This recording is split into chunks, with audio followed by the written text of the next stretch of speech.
Si intitola Viaggio nella bellezza ed è il progetto che la Procuratoria di San Marco ha promosso e finanziato per fare in modo che gli alunni delle scuole venete possano fare gratuitamente un viaggio di istruzione nella Basilica Cattedrale di San Marco a Venezia. Non solo viene offerto loro gratis l'ingresso in Basilica, ma grazie al sostegno di alcuni enti, tra i quali le banche di credito cooperativo, sarà garantito anche il viaggio in treno, il pranzo a sacco, senza alcun costo durante la permanenza in città.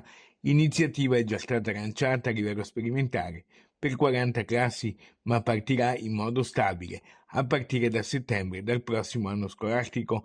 Al telefono il primo procuratore di San Marco Bruno Barel, che con il consiglio di procuratoria ha voluto e ispirato questa grande novità che farà da apripista anche a livello nazionale. Sono già cominciati i primi viaggi, una quarantina per ora, ma decolleranno soprattutto nell'anno scolastico 26-27 a cominciare da settembre.